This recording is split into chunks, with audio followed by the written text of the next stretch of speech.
जादुई गुफा की कहानी। बहुत पहले की बात है। बगदाद शहर में दो दोस्त अली और मुनीब रहते थे।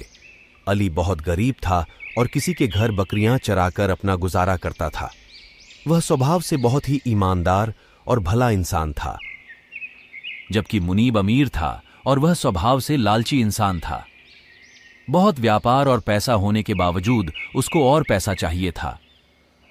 एक दिन की बात है, अली बकरियां लेकर जंगल में चराने ले गया। वहां पर वह थोड़ा आराम करने के लिए बैठ गया तो उसको नींद आ गई। जब वह उठा तो देखा एक बकरी कम है।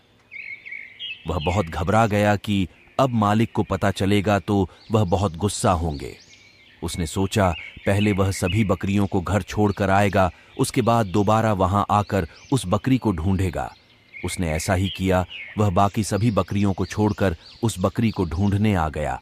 वह बकरी को ढूंढते हुए आगे निकल गया। वहां पर उसको एक बूढ़ा बाबा बैठा हुआ नजर आया। अली ने बाबा से पूछा कि आपने मेरी बकरी को देखा है? बाबा ने बोला उसको बहुत भूख लगी है, उसको कुछ खाने को दे दे, उसने 2 दिन से कुछ नहीं खाया। अली के पास केवल थोड़ा ही खाना था जो उसने अपने लिए ले रखा था। यदि वह यह खाना बाबा को देता तो उसे भूखा ही रहना पड़ता, लेकिन उसने वह खाना बूढ़े बाबा को दे दिया। खाना खाकर बाबा ने कहा, तुम्हारी बकरी आगे घाटी की तरफ गई है। अली आगे घाटी की तरफ चला गया। जाते जाते रात हो गई।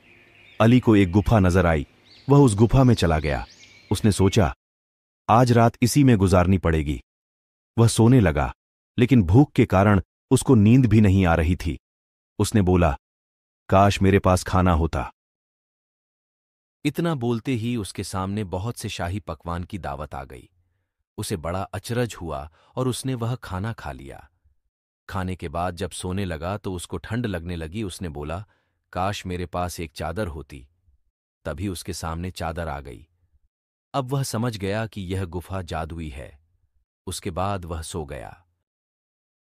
सुबह उठने के बाद उसने बोला, काश मेरी बकरी मुझे मिल जाए।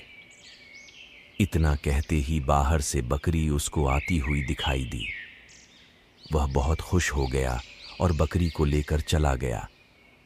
जाते जाते उसने वह चादर बूढ़े बाबा को दे दी जिसने उस घाटी का रास्ता अली को बताया था। उसने यह बात अपने दोस्त मुनीब को बताई। सारी बात जानकर उसने सोचा, अली कितना मूर्ख है जो ऐसी जादुई गुफा से केवल बकरी मांग कर आ गया। उसने उस गुफा में जाने को सोचा।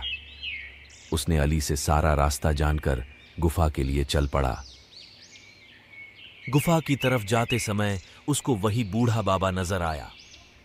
मुनीब ने बाबा से गुफा का रास्ता पूछा। बाबा ने उससे खाने को मांगा तो मुनीब बोला, यदि खाना मैं तुमको दे दूंगा तो मैं क्या खाऊंगा? उसके पूछने पर बाबा ने मुनीब को गुफा का रास्ता बता दिया। घाटी पहुंचकर जब उसने गुफा देखी तो वह बहुत खुश हो गया। वह जल्दी से उस गुफा के अंदर चला गया और गुफा से बोला, मुझे इतना खजाना दो कि जिससे मैं जिंदगी भर भी न गिन सकूं। पहले तो कुछ नहीं हुआ, लेकिन कुछ समय बाद उसके सामने खजाना आने लगा और वह बहुत खुश हो गया। धीरे धीरे वह खजाना बढ़ता ही जा रहा था। मुनीब खजाने को गिनने में लग गया। वह खजाना गिनने में इतना मग्न हो गया कि उसको इसका ध्यान नहीं रहा कि बढ़ते खजाने से गुफा का दरवाजा बंद हो रहा है। कुछ ही देर में गुफा का दरवाजा पूरी तरह से बंद हो गया। उसके बाद भी खजाना बढ़ते ही जा रहा था। थोड़ी देर में मुनीब उस खजाने में दबकर मर गया। इस कहानी से हमें यह शिक्षा मिलती है कि हमें कभी भी लालच नहीं करना चाहिए। लालच एक बुरी बला है। जिस तरह मुनीब ने खजाने का लालच किया और अपनी जान से हाथ धो बैठा।